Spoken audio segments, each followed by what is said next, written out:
मुल्क में रात खां पोइ वफ़ाक़ी हुकूमत तरफ़ां तेल जी क़ीमतनि में जेका से घटिताई जो ऐलान कयो वियो आहे। उन खां पोइ थरपारकर ज़िले जा जेके समूरा शहर आहिनि मिठी, इस्लामकोट, छाछरो, डीपलो, नंगर पारकर, इन्हनि में पेट्रोल पंप मालिकनि जेका से गॾिजाणी करे तेल जो जेको स्टॉक पियल हुयो उहो उन्हनि तेल ॾियणु जेको बंदि करे छॾियो। उन खां पोइ ट्रांसपोर्टर जेके आहिनि उहे उन्हनि पंपनि जे अॻियां जेके परेशान बीठल आहिनि, उन्हनि खे तेल कोन पियो ॾिनो वञे। नंढियूं गाॾियूं आहिनि, वॾियूं गाॾियूं, उन्हनि खे तेल न पियो ॾिनो वञे। उन्हनि जेके ट्रांसपोर्ट जेका नंढी हलंदड़ हुई उहा बंदि थी वई आहे।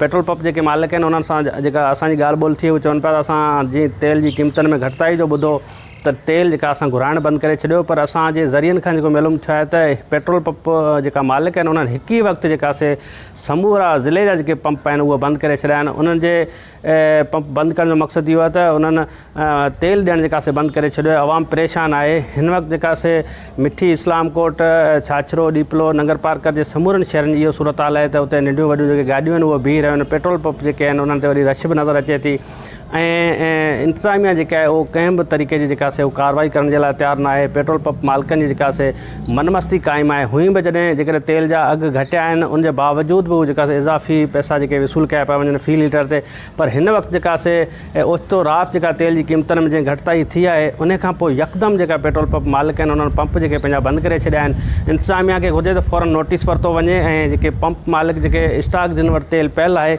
उनजी जांच करे जेकॾहिं स्टॉक पियल तेल आहे त उन्हनि पंपनि जे ख़िलाफ़ु कार्रवाई कई वञे त जीअं उन्हनि जी जेका मनमस्ती आहे उहा बि घटिजी सघे ऐं जेका अघु जेके से घटाए विया आहिनि उन्हनि जे बावजूदि जेका से हू वक़्तनि वक़्तनि वधीक जेके अघु वठनि पिया उन्हनि जे ख़िलाफ़ु कार्रवाई कई वञे त जीअं आवाम खे जेका रिलीफ आहे उहा मिली सघे।